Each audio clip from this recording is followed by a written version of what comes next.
Hello, Dollar T here, and welcome back to MiSide. I was just scrolling YouTube and I saw Markiplier post a video on MiSide, and that got me thinking, I haven't posted a video in like 3 days, and I promise there is a good explanation for that. I was trying to figure out a new mic. Obviously, I haven't figured it out completely. It has like an XLR cable. It's kind of complicated for me. It just hasn't been going too well, but trust me, I'll get it done. I'll get it working no matter what. But for now, I want to get into this game. Or not get into it, but rather start off from where I left off. Now, let's go. Compiling shaders, estimated wait 2 hours. Yeah. The blinding light was hitting my eyes. I couldn't move, just waited until my vision cleared. Bright summer sunlight poured through the familiar hall's windows. After a moment, the daze faded a little, and I finally glanced around. But as soon as I shifted in my seat, a sharp pain in my gut made my heart race, practically pounding against my shirt. Something was definitely wrong. Was I 2D? I'm in a 2D version? A dizzy, almost suffocating darkness crept into my head, and I instinctively pressed my hands into my lap, trying to steady my breath. My chest felt tighter, like it was squeezing inward. After a few minutes, my breathing settled, and I finally dared to think about what to do next. Shoot, what do I do now? Desperately trying to gather my thoughts, I strained my brain, searching for ideas until one came to me. Right, I should just get back to 3D.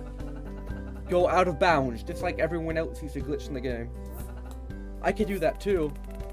I decided I'd go beyond this 2D reality, back into 3D. I reached out, trying to push my hand into the 3D world. Oh, that is weird.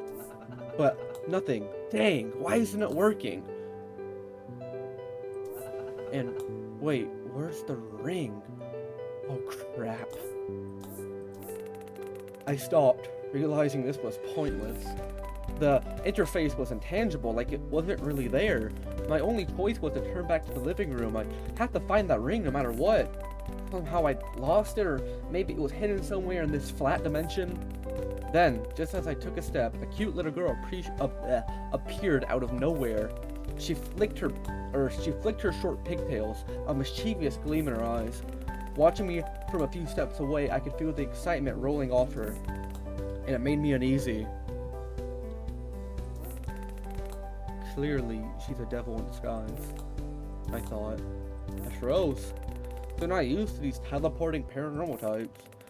She let out a loud sigh and rolled her eyes. That threw me off, and I finally decided I'd be the one to start talking. Mita? She narrowed her eyes in a challenge, and her voice rang out from all directions. Well, who else then? Have you seen many other girls like me? I have, actually. Fun fact. And with my name? Yes. She was practically toying with me, acting as if I'd wronged her somehow or owed her something. You wouldn't believe it if I told you. Honestly, I don't want to know who you're poking around with. What are you even doing here? You can't just barge in here. Her voice was louder now, and she punctuated her words by shaking her finger at me. She has the ring. Balanced on that slender finger was the ring, the one that had somehow vanished from my hand. My jaw dropped. Her eyes sparkled, a glint of triumph breaking through her dark lashes. Isn't this what you happen to lose here? I swallowed hard, gulp, and tugged at my collar, feeling a knot in my throat. Her bold voice, combined with her wild intensity, sent a chill through me. I was sure of it now. This wasn't just some girl, she was a force of nature. I took a deep breath and said, I'd really appreciate if you could give me that ring and show me the way out. So this is your little trinket. I was wondering what it was. Her voice suddenly softened, turning playful and curious. I felt like a weight had lifted off my shoulders. The storm had passed, now she seemed almost flirtatious. Her demeanor shifted from her fierce panther to curious kitten. Oh, okay. I blinked, but in that instant, the two-dimensional Mita vanished, leaving only emptiness in her place.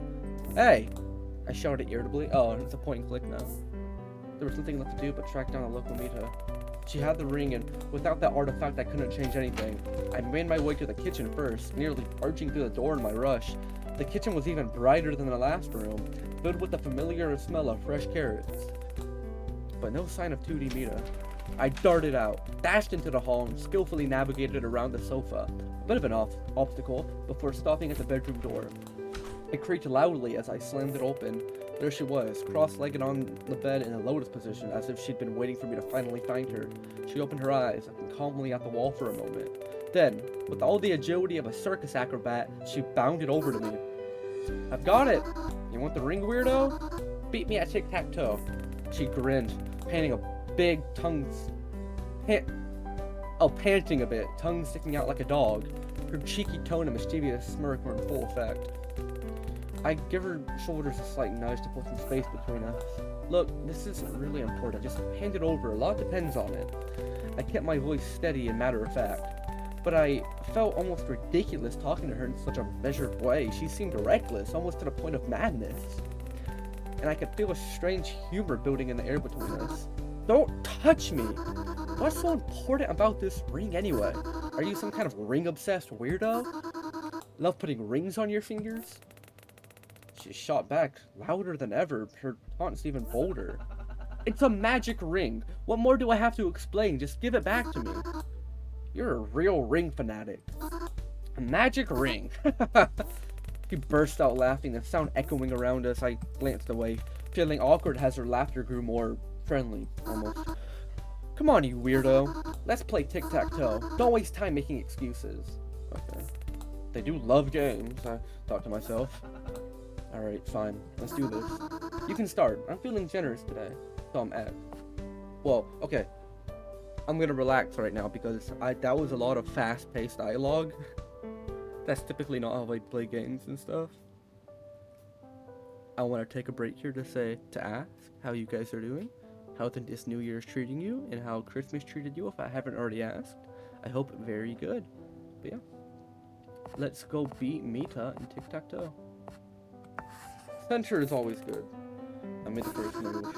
You gave yourself away. I know why you chose... Oh my gosh, I know why you chose the X's and left me with the O's psychologically. The X's were all about closure, hiding stuff, holding secrets. You're nervous. And I get it. Next to someone as dropped dead gorgeous as me, you think you just dropped dead. Or you think O's were just better for me? Psychology says you're trying to insult me. Sharp, dude. Very sharp. Hahaha. Okay. I thought I made a smart move. I like this game. Those little crosses, they think they can just take over everything. But here, I get to ruin them. It's like I'm some kind of hero. What? Am I saying something weird? You're giving me that look. Haha.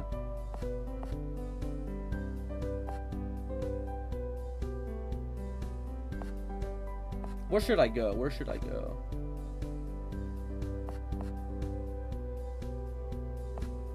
I mean, oh my gosh, I almost didn't go there. Oh, she kept her loud commentary. Oh, okay. It's symbolic, like you're trying to avoid the ring, but it's not working. Clever, aren't you? You want that ring, don't you? Come on, win it from me.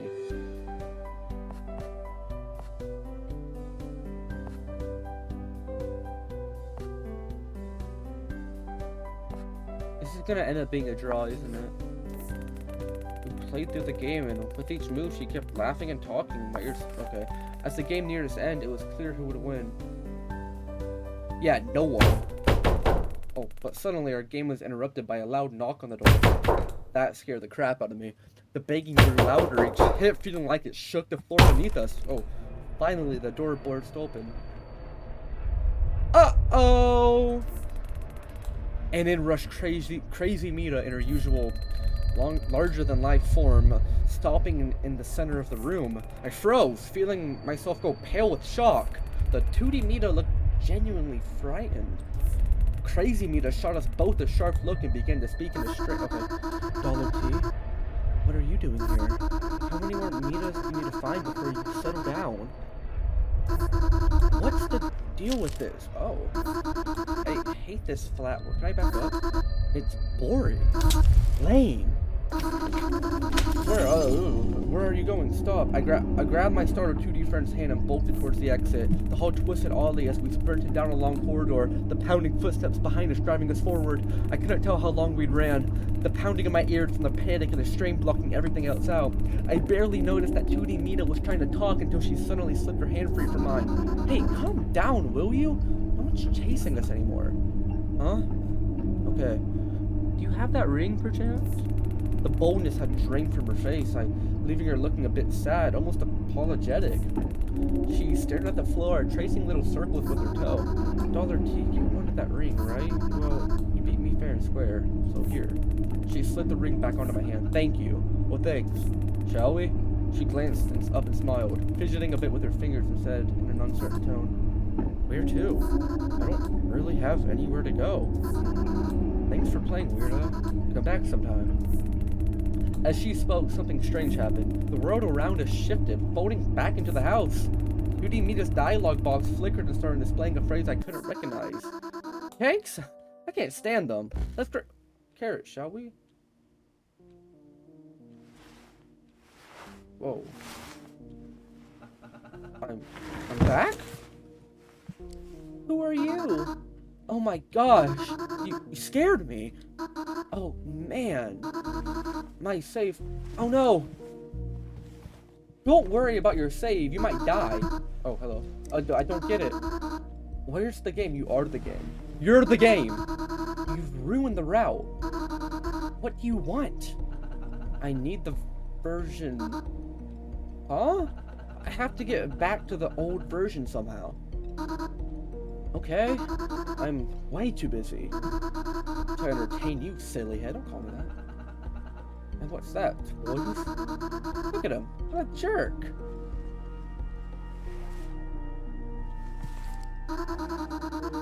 There'll be no friendship between us. Listen, I need to get to the core. Your fault I got hurt. Dang. Huh. I need to get to the core and stop Mita.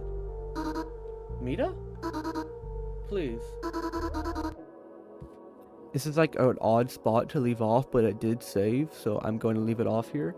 I'm probably going to start recording like right after this, so yeah. But if you enjoyed watching this, I would appreciate a like, a comment, or a subscription. You don't have to, but I would appreciate it, and I will see all of you lovely people in the next video. Goodbye.